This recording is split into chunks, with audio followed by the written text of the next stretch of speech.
देखो वीर चाहे तब के होखा, वीर चाहे आज के होखा, लेकिन वीर वीर होता है। आज ये बढ़िया काम करियो के नाम गवाई। जैसे हमारे गिरजेश भैया हैं, आज अपने महफिल में इतना सुंदर लोगन के बुलाई के सम्मान देने के कार्य करते हैं, तो बड़ा बढ़िया विराह करवाए रहे, बड़ा बढ़िया सम्मान दिए रहे।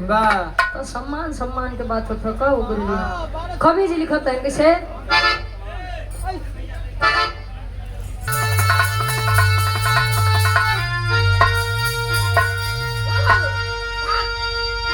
तो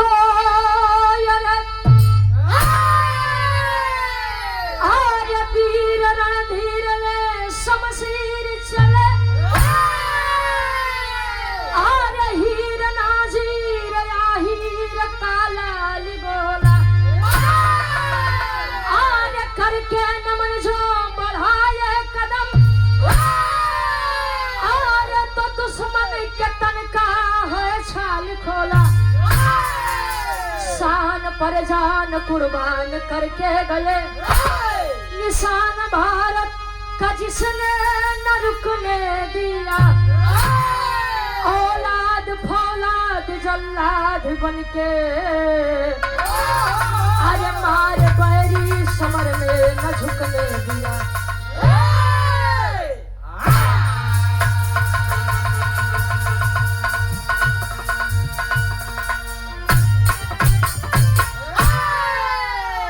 अरे वीर रणधीर शमशीर ले तीर को, हीर नाजीर या हीर का लाल बोला।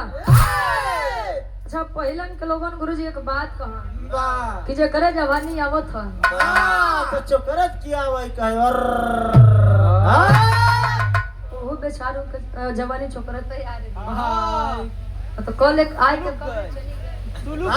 अरे नहीं होगे सुलगी नहीं बोले तो चला कहे न घुकुल रीति सदा चली आई, मेहरा रूप जुलूम ढाई। वाह जब मेहरून के सारी विपदा खाली है समझत है।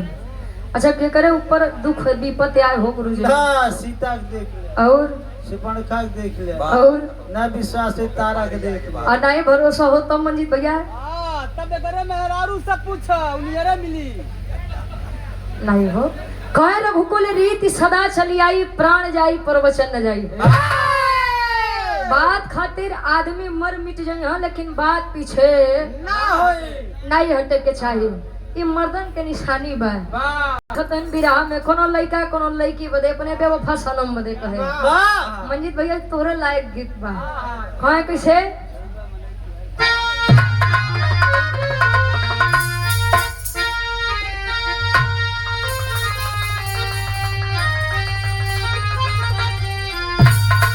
लड़का कहे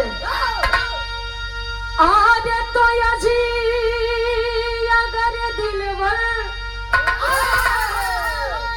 की रुसवाई हमें आज मंजूर हो जाए, अरे सनम तू वफा के नाम से मशहूर हो जाए, सनम तू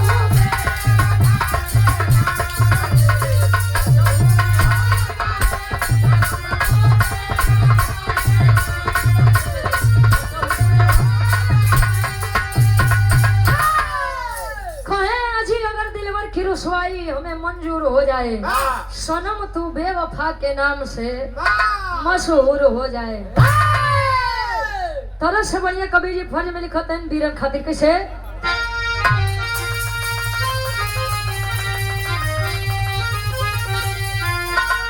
अरे तबीर बाका, अरे तबीर बाका बहादुर की समर में अरे जान चली जाए, अरे कसम भारत अरे माता की अलग पहचान बन जाए, कसम भारत अरे माता की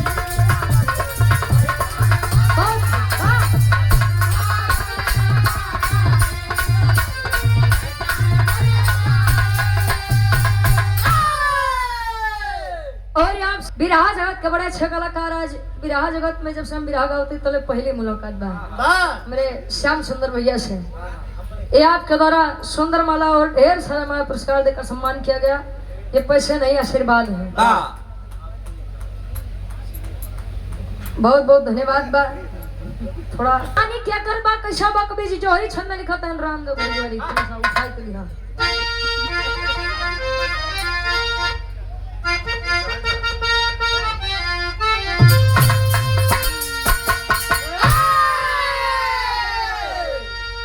अरे तो शहर कानपुर है याला, एक छोटा रहा घराना। अरे यादव समाज की गाथा अब गाता सदा जमाना। हर काम काज से करते विपर है माधव के, गरीब रहा बेचारा मनु यादव के। रघुराज सिंह के घरवा हर काम काज करता, कमला सिंह के संगवा मनु बेचारा रहता। दोनों संगत में चलते अंदर हनुमान की जोड़ी। अरे भाई भाई धरत के बजा के रखी खोड़ी।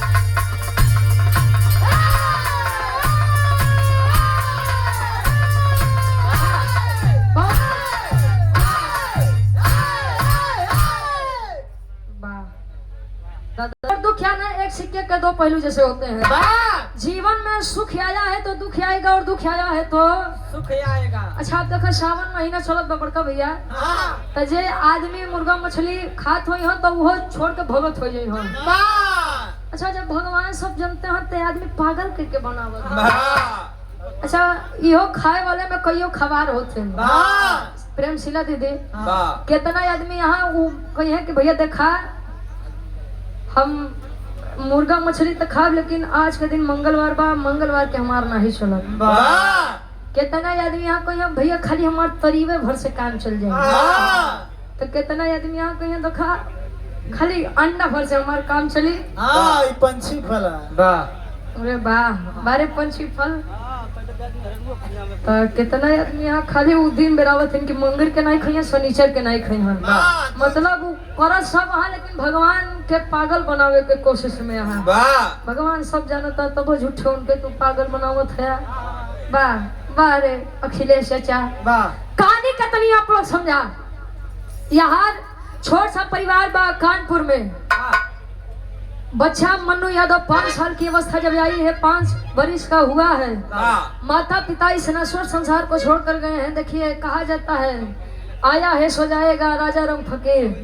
कोई विमान पे चढ़ चला कोई बंधा जात जंजीर। जो आया है उसे जाना है, चाहे 4 दिन आगे चाहे 4 दिन पीछे। मन्नू यादव के माता पिता इस संसार को छोड़ कर गए हैं। गांव समाज के लोग मन्नू यादव का हाथ पकड़ के गए हैं। हमारी तरफ प्रधान कहा जाता है और आपके तरफ मुखिया कहा जाता है, सरपंच कहा जाता है। अच्छा यारो प्रधान कहते हैं। अच्छा वो बिहार तरफ जाता है मुखिया सरपंच। ए भैया गए हैं गांव वाले बच्चे का हाथ पकड़ के रघुराज ठाकुर के घर पर। जब रघुराज ठाकुर के घर पर गए तो मन्नू यादव का हाथ पकड़ाते हैं कि भैया देखिए सरपंच जी आप चाह ले बता लइकवा जी जाइए और आप चाहे ले बता लइकवा मर जाई। खाली एक के अपने घर में तनी सब पनाह दे दादा और पनाह प्रयागराज में लगी। खाली लइकवा के तनी सा अपने घर में जगह दे काम काज क के अपन ही पेट पाल ले जाई। कमला सिंह कौन था? रघुराज ठाकुर का छोटा बेटा था और कमला सिंह की उम्र लगभग 7 वर्ष की थी। परिवार हंसता खेलता बीत रहा है। मन्नू यादव बिरादरी का लड़का था और कमला सिंह ठाकुर समाज का लड़का था। दोनों खेलते खाते जब बड़े हुए तो होत का गुरुजी एक लाइन तरज लगत बा।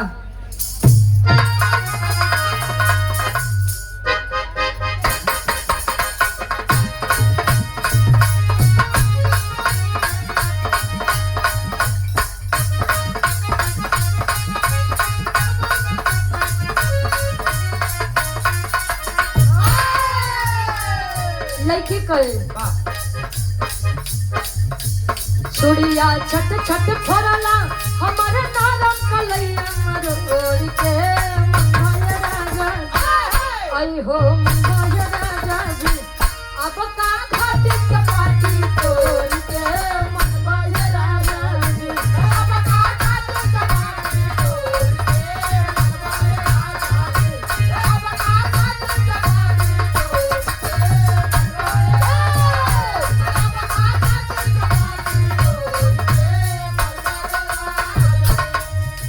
मन्नू यादव रघुराज सिंह के घर पर कमला सिंह के साथ कमला सिंह की उम्र 7 वर्ष और मन्नू यादव की उम्र 5 वर्ष। दोनों भाई खेलते खाते बड़े हुए, जहाँ भी जाते तो लोग कहते कि जैसे अंगद और हनुमान की जोड़ी है।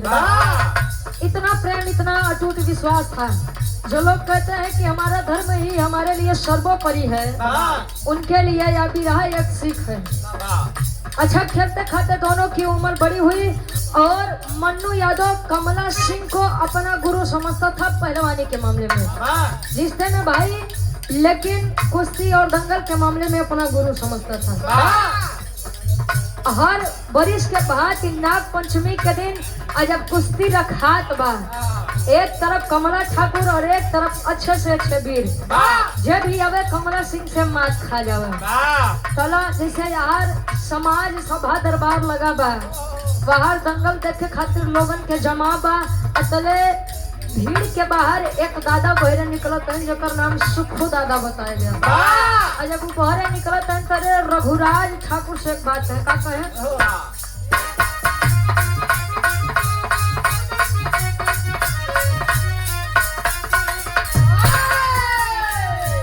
सभा में सुखू दादा बोलल कहिया एक बयान हो पागल बजनता आई हो पागल बजनता लड़ी हाँ दोनों पहलवान हो पागल बजनता लड़ी हाँ दोनों पहलवान हो लड़ी हाँ दोनों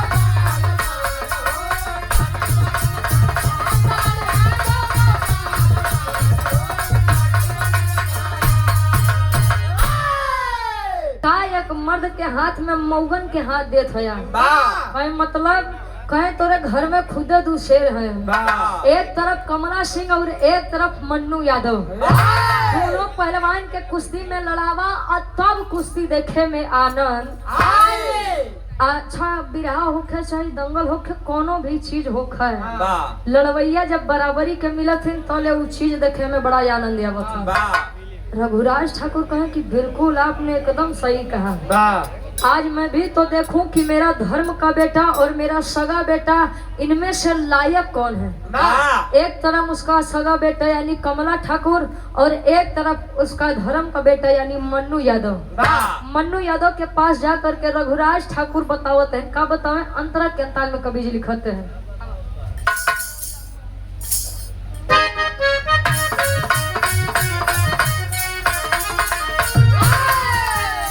बोला मन्नू यादव तब ठाकुर के समाना,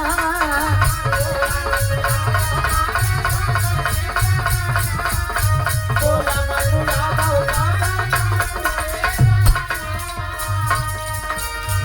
दंगल में गुरु लागे रिश्ते में गिराना, दंगल में रिश्ते में गिराना,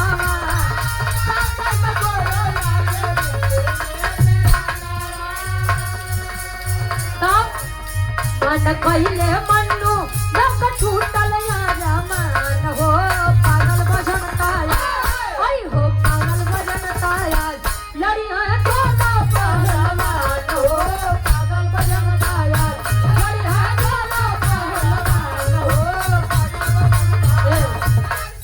कहे रघुराज ठाकुर मन्नू यादव के धर्म के पिता। अच्छा, लोग कहते हैं और ये सत्य बात भी है कि जन्म देने वाले से ज्यादा बड़ा पालने वाला होता है। अगर जन्म दे वाली कुल अगर सर्वोपरि होते तो शायद माई यशोदा जी के नाम नहीं आवत। ए भैया, यहाँ गया है मन्नू यादव के पास रघुराज ठाकुर। रघुराज ठाकुर कहे कि बेटा रे, आज तोरे जीवन के पहला दंगल बा, तो दंगल लड़े के बाद भाई मन्नू यादव अहिर बिरादरी के लड़का जोश भरा कहे बाबू कैसे लड़े के बाद नाम बतावा कहे कमला सिंह से मन्नू यादव लगा ऊपर से नीचे देखा ए बाबू तुम्हार दिमाग खराब बा जो रिश्ते में मेरा बड़ा भाई है और दंगल में मैं उसे अपना गुरु समझता हूँ, मैं उससे दंगल लड़ूंगा कदापि नहीं। इतनी बतिया जले रघुराज ठाकुर सुनो तंग कहे किया लड़के आए लड़के अरे मैंने तो सोचा था कि मेरी पत्नी ने 2 वीरों को पाला है। अरे मेरे घर पर 2 शेर हैं, लेकिन मैं ये नहीं जानता था कि एक शेर है और एक गिदड़ निकल जाएगा। ए भैया जले बतिया अपने तक रहे तले मन्नू यादव से बर्दाश्त रहे, जब बतिया माई के ऊपर आ गया तले ऐलान करत बाबू लड़का कैसे ई गीत के हमारा गुरुजी विजय लाल यादव गुरुजी बड़ा लहाई के गाँव में शेख कोनो लड़का का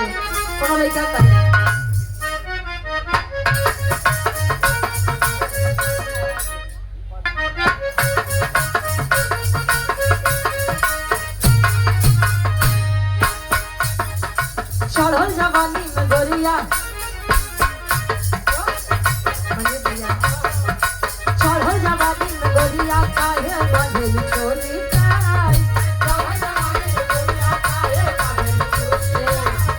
लेकिन बिरहा में विजय लाल गुरुजी गा रहे हैं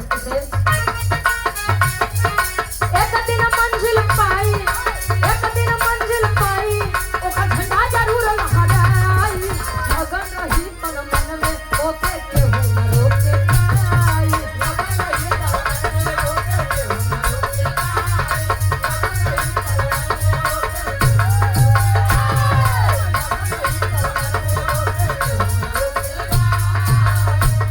ऐलान करत बाबू मन्नू यादव सरवा पलली माई जब सिंह का जोर दिखाई दंगल भूमि के पीछे देखा मिट्टी के तिलक लगाई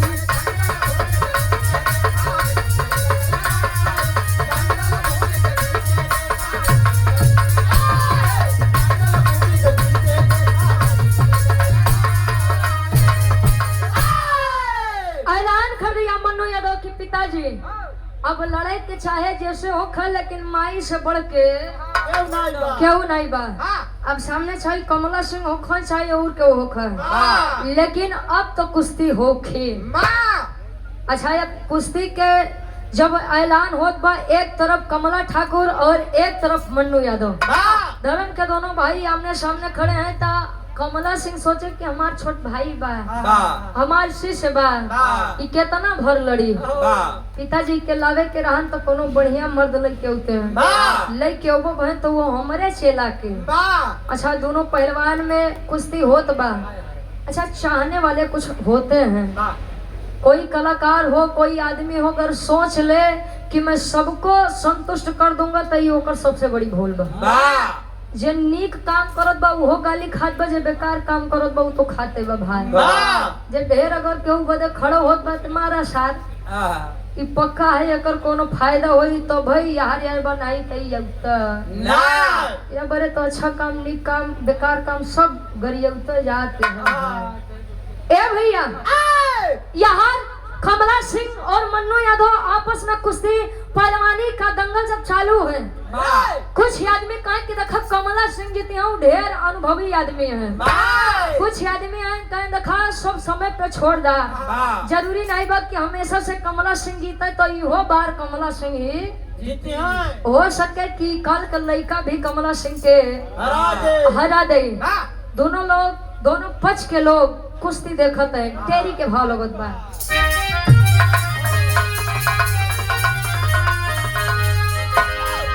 अरे लोहा को लोहा ललकारे झमके, ए बाबू लोहा को लोहा ललकारे झमके, भिड़े हैं दोनों योद्धा ये पलक प्रजा निहारे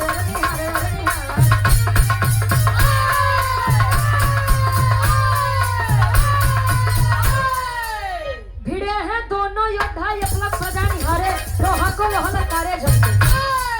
अब पलक का मतलब बिना पलक झपकाए वाह किसी चीज को देखना। वाह अच्छा लोग देखते हैं होते करते होते करते तले मन्नू पहलवान उठा के कमला सिंह के जले मन्नू पहलवान वो यादव बिरादरी के लड़का यादव खानदान के वंश खून कमला ठाकुर को उठा करके पटका है।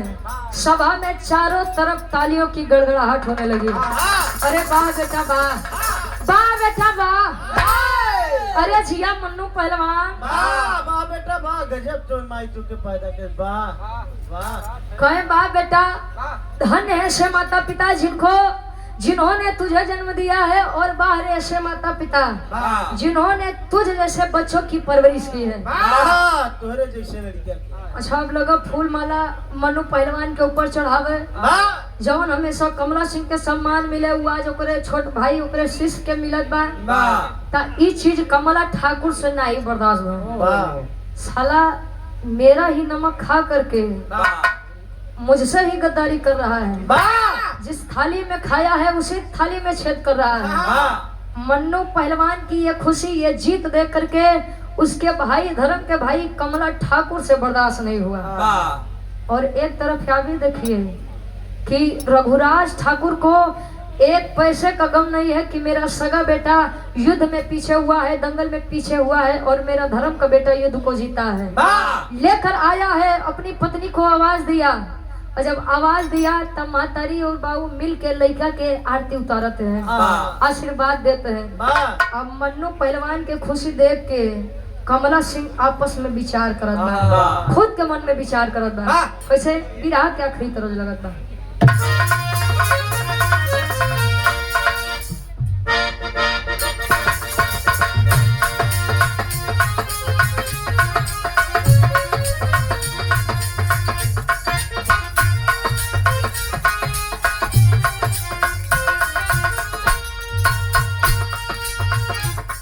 फिल्मी दुनिया वाले फिल्मी अंदाज में सीधी सुबह लड़का कहे,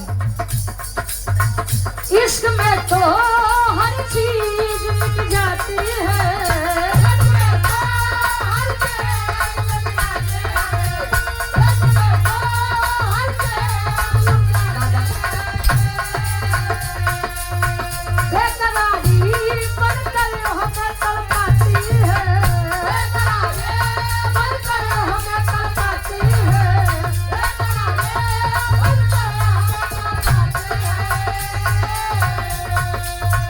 इश्क में तो हर चीज मिट जाती है, बेकरारी बनकर हमें तड़पाती है।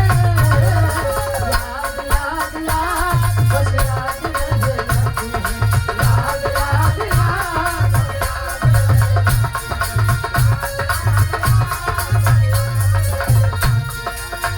ओ तेरी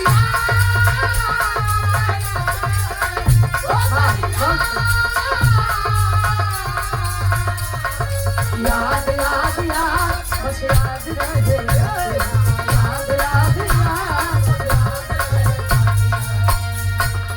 लेकिन इस तरफ बदले की आग सीने में धधक रही है, किसके?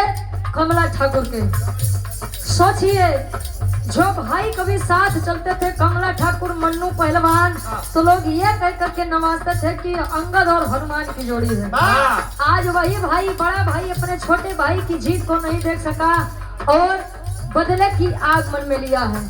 मातारी जात बा भोजन दे बदे वो अपने कमला ठाकुर सगे लड़का के, और ये अपना म्यूजिक प्रयागराज खुद को मेरे माता और पिता कहने का आप लोगों को कोई अधिकार नहीं है। काहे रे लड़का, कल के आए अपने धर्म के लड़के को इतना सम्मान इतना मान कि उसने जिस थाली में खाया है उसी थाली में छेद किया है। अगर वह दंगल हार जाता तो क्या उसका कुछ चला जाता? नहीं, उसे तो यह जताना है कि वह सर्वश्रेष्ठ है और मैं खराब हूँ। काहे रे लड़का ये तुम बोलत है, तुम्हार छोट भाई बा, काहे रे लड़का ये गलत सोच अपने विचार अपने मन में लावत है। कहे कि मेरी माँ हो, कहे बिल्कुल हो, कहे कि अगर तू मेरी माँ है तो मेरी एक बात मानेगी? कहे हाँ मानोगे। कहे सुन मेरी बात, बता रहा है, क्या बतावे?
तो सुन, उसे मेरे पास लेकर आ, और जब तक मैं उसे गोली नहीं मारूंगा, उसकी जान मैं अपने हाथों से नहीं लूंगा, मेरे मन को चैन नहीं मिलेगा, और तब तक ना मैं भोजन करूंगा ना मैं जल ग्रहण करूंगा।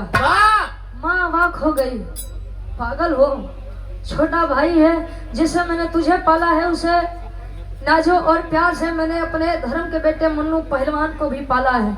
जितना प्रेम मैं तुझसे करती हूँ उतना प्रेम मैं मन्नू पहलवान से भी करती हूँ। एक छोटी सी जीत के लिए तू अपने भाई की जान लेने पर उतारू हो गया। कहे कि अगर माई हो तो ई काम करा, नहीं तो मत करा। चलिए है माँ आंख में आंसू लेकर के मन्नू पहलवान रियाज मारत बा कि नहीं मनते। कहे माई कोनो पूछे वाली बात बा। 5 वर्ष का था, मेरे माता पिता इस संसार में मुझको छोड़कर चले गए। जब से मैंने होश संभाला है, केवल मैंने आप ही को अपनी माँ और पिताजी को अपना पिता माना है। कहे आज तक मैंने तुझसे कुछ नहीं मांगा, आज मांगूंगी तो क्या तू उसे देगा? कहे हाँ माँ, तेरे दिल खोल के मांग। कहे हाँ माई, दिल खोल के मांग। कहे कि ऐसे ना बेटा, पहले वचन दे कि जवन मांगे तौन देबे, मना नहीं करबे। वचन दे दिया मन्नू पहलवान अपनी धर्म की माता को। और तारीख है कि अगर तू मुझे अपनी माँ समझता है तो इस घर इस परिवार को छोड़कर चलाएगा। लइकवा देखत बा कि ये माई देख हमार मजाक करे के बिल्कुल मन नहीं खे। कहे काहे तो कई मजाक लगत बा, मैं तुझसे यही चाहती हूँ कि तू ये घर छोड़कर चला जा। आखिर क्यों माँ? कहे कि बेटा देख, जो भाई कल का तेरा रक्षक था तेरी जीत से, वही भाई तेरा भक्षक बन गया है। उसने कहा है कि जब तक तुझे मार नहीं देगा तब तक वह ना तो जल ग्रहण करेगा ना तो अन्न ग्रहण करेगा। और मैं नहीं चाहती कि मेरा एक बेटा मेरे दूसरे बेटे की जान ले ले, इसलिए तू ये घर छोड़कर चला जा। आय हाय, सोचिए, मजबूर होकर के मन्नू पहलवान आंख में आंसू लेकर के अपने उस घर को छोड़कर चला है। और जब घर को छोड़कर चला है, समय बीतत बा, तले हो थका गुरुजी पापड़ के भाव लगत बा।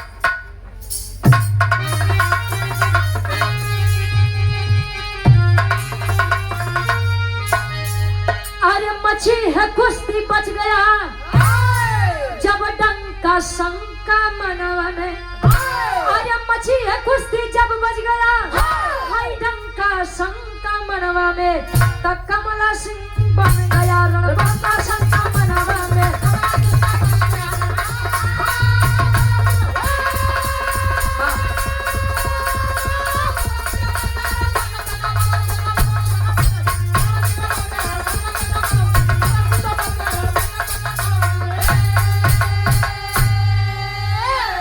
अरे हे नरी अंग्रेज कमला सिंह को ललकारा है, मिलाओ के हाथ मुझसे धर्माता का दुलारा है।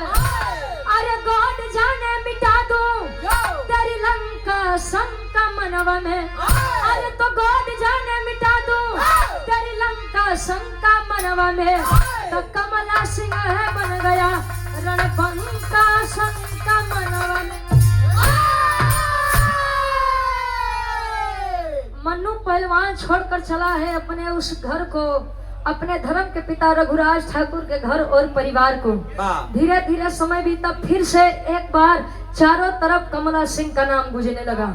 जब कमला सिंह का नाम गूंजने लगा तो उस समय भारत हमारा अंग्रेजों का गुलाम था। अंग्रेजों का सरदार आया हेनरी अंग्रेज, और जब हेनरी अंग्रेज आया तो ललकार दिया कि अगर तू भारत का लाल है, भारत का दुलारा है, तो आकर के पहलवानी में मुझसे हाथ मिला। कमला सिंह तो नहीं रहे, लेकिन भाई हिंदुस्तान के बात आई गए। अब तो बात ना तो गांव के रहे, ना तो नगर के रहे, ना तो जिला के रहे, ना तो क्षेत्र के रहे, बात खाली भारत देश के रहे। और जब भारत देश की बात आई, लोगों ने कह दिया कि बिल्कुल कमला सिंह तुमसे पहलवानी लड़ेंगे। धीरे धीरे समय बीता और ऐलान हो गया कि आज से 10 दिन के बाद ठीक इसी दिन और इसी जगह पर पहलवानी का दंगल रखा जाएगा, जिसमें अंग्रेजों की तरफ से हेनरी अंग्रेज आएगा लड़ने के लिए और हिंदुस्तानियों की तरफ से कमला सिंह आएगा लड़ने के लिए। खबर जब छपत बा, मन्नू पहलवान बेचारा गाय भैंस चराई के अपन जीवन व्यतीत करे। हाँ। आज अभी खबर पावत बा तले मन्नू पहलवान अपने मन में विचार करत बा। आल्हा के भाव में कवि जी प्रमाण देते हैं। अभी खबर पहुंचत बा मन्नू पहलवान के पास। कैसे?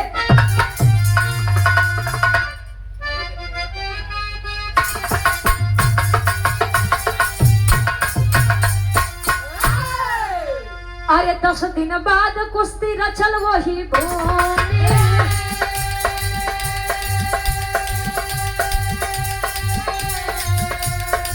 चारों तरफ फैले लगे सुना समाचार।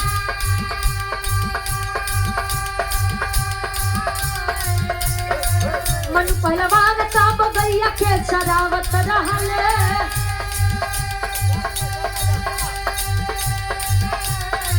मन पहलवान तब गैया के चरावत रहले।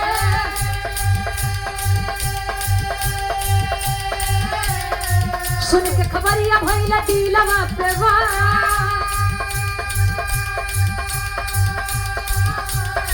सोच गुरु कमला सिंह से लड़ी जब मुदैया,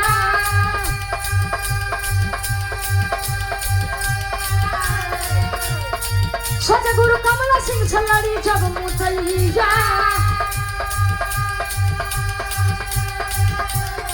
राम जाने जीत होई या होई हा,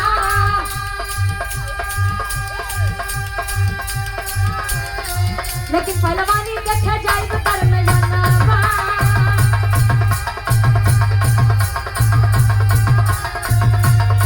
लेकिन पहलवानी देखे जाए तो कर में जाना।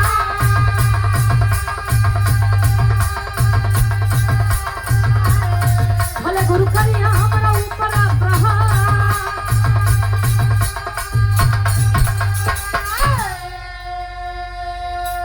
खबर फैलत बा। मन्नू पहलवान जब यार सुना कि 10 दिन के बाद कुश्ती का दंगल रखा जाएगा जिसमें हिंदुस्तान की तरफ से मेरे गुरु मेरे बड़े भाई कमला ठाकुर लड़ेंगे और अंग्रेजों की तरफ से हेनरी अंग्रेज आया है। कमला सिंह के बतिया ये सुन के मन्नू पहलवान विचार करे कि एक बात बा, जब हमारे गुरुजी अपने शिष्य से नहीं जीते अपने छोटे भाई से नहीं जीते तो हेनरी अंग्रेज से का जीते हम। ये दंगल देखने के लिए मैं जाऊंगा, भले से मेरे गुरु मेरे बड़े भाई मुझ पे प्रहार करेंगे। अच्छा 10 दिन बाद जब कुश्ती रखात बा डबलू गुरुजी, आज जब कुश्ती रखात बा एक तरफ कमला ठाकुर एक तरफ हेनरी अंग्रेज। हेनरी अंग्रेज का वो लंबा चौड़ा शरीर देख के कमला ठाकुर विचार करे कि अरे साला अगर एक बार सही से मशक दे तो हम यारे रह जा भाई। हिंदुस्तान के इज्जत के बाद बा एक कमला ठाकुर तबे कुछ नीक लगी नहीं तो कुछ नीक नहीं लगी। कमला सिंह है विचार करत करत के कहे सामने युद्ध करे जाए दंगल लड़े बदे जाओ। उ लगे पीठ पीछे दिखाई के भागे।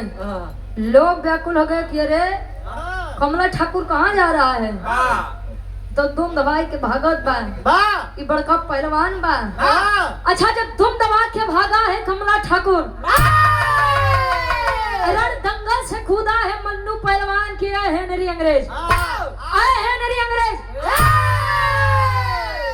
अरे पहले मुझसे तो लड़ लो बाद में मेरे भाई से लड़ना, पहले चेला से लड़ा बाद में गुरु तक जई है। कमला सिंह तक हम कहे आवासार हमार बदलो तू ही से रहा न, तू ही हेनरी अंग्रेज के हाथ हो जाबा हमार बदलो पूरा हम हो जीता जाता भाई बच जा। अब तू दोनों सारे आपस में काटा मारा।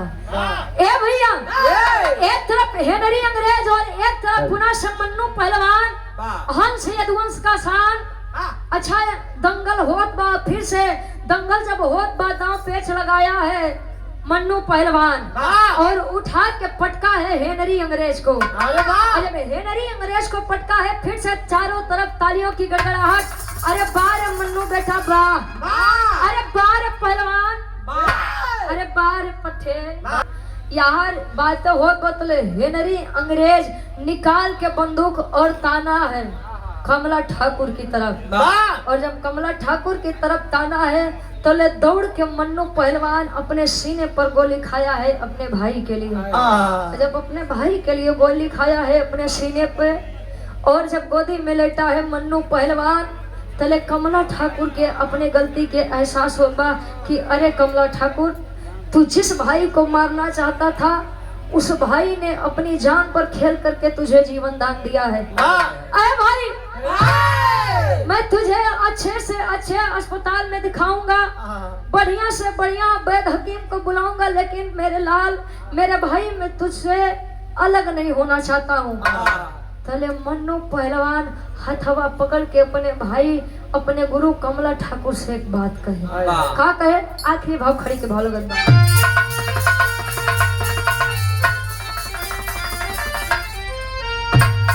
अरे त गोली लागल बा हमरे,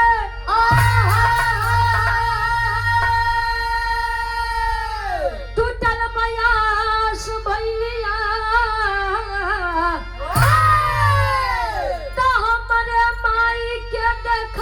हमारी लाश भैया।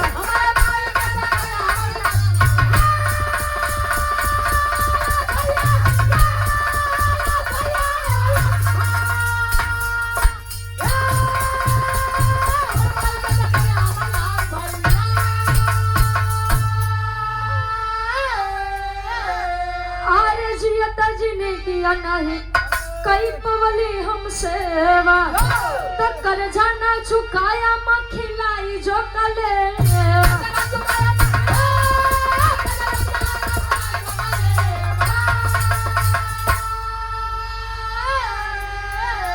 अरे खुशी माई के तू देवा विश्वास भैया, तो हमारे माई के देखैया हमारी लाश भैया।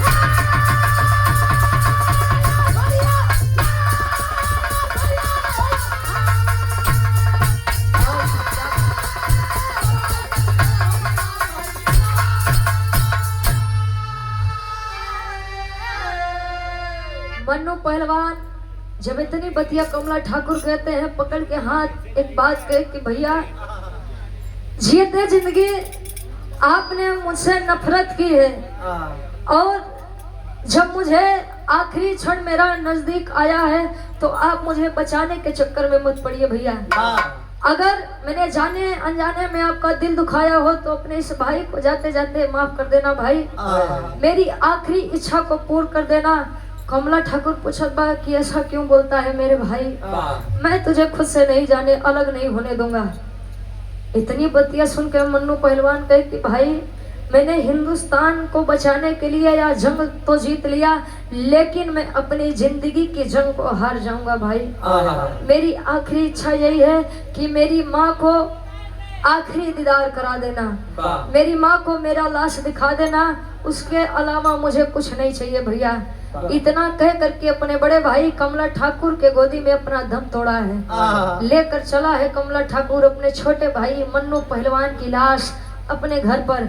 आवाज दिया कि माँ, अरे माँ, तुझसे मिलने के लिए मेरा छोटा भाई और तेरा छोटा बेटा मन्नू पहलवान आया है। सोचिए, जो माँ अपने बड़े बेटे के मुख से यह सुनती थी कि मैं अपने भाई को जिंदा नहीं छोड़ूंगा, आज वही भाई कह रहा है कि माँ निकल बाहर, तुझसे मिलने तेरा छोटा बेटा आया है। माँ सारा काम छोड़ करके आई है और देखती है कि उसका छोटा बेटा कफन में लिपटा हुआ है। लोग कहते हैं कि भारत देश की या आजादी, अच्छा जे आजादी दिया हुई है भारत देश के, महात्मा गांधी जी, डॉक्टर सुभाष चंद्र बोस जी, भगत सिंह जी, चंद्रशेखर आजाद जी, वो बेचारे सोचत हुए कि के का ए भैया, जेकर खातिर जो ने हिंदुस्तान के माटी खातिर उ लोग मर मिटे बदे तैयार हो गए। चंदा चोरी कर रहा ए भाई, ये सच बोलबो तो तोहरे नंबर आई। कब किसके ऊपर मुकदमा दायर हो जाएगा, कब के गरियावे लगी कोनो होता पता नहीं बा। अबे सुनबे भाई कि विज्ञान अगर ढेर चीज देत बा, अगर ऐसी बनत बा तो बिगड़तो बहुत बा। कुछ आदमी है ना आजकल, जे आदमी को कुछ नहीं बिगाड़ पाओ तो तू सोशल मीडिया से खिलवाड़ करते हैं। लेकिन एक बात बा डबरू गुरु जी, जेकर राम न बिगड़ी हो कर लोग का बिगाड़ी। जे दिन बाहर से नहीं बिगड़ी तो ले हर केतनो के पटक के रह जा, क्या वो कुछ होए वाला है? हाँ बोलो मुँह 17 साल के ठीक बजा जा सोच घरे जा। भारत देश को आजाद कराने के लिए ना जाने कितने अनेक सपूत इस भारत भूमि के लिए शहीद होकर गए हैं। किसी का नाम लिया जाता है तो ना जाने कितने वीर सपूतों का नाम इसी इतिहास में दबाया भी गया है। इसीलिए इतिहास को पढ़िए। कहो गुरुजी आखिरी में खानदान के परिचय गुरु बिहारी गुरु गणेश गुरु रामलाल गुरकारी स्वर्ग से चंदिका कवि पच्छंगी बने पुजारी हो। अरे लोहा को लोहा ललकारे झुमके गाँव में रुचि अदा पूजा करे कलम के लोहा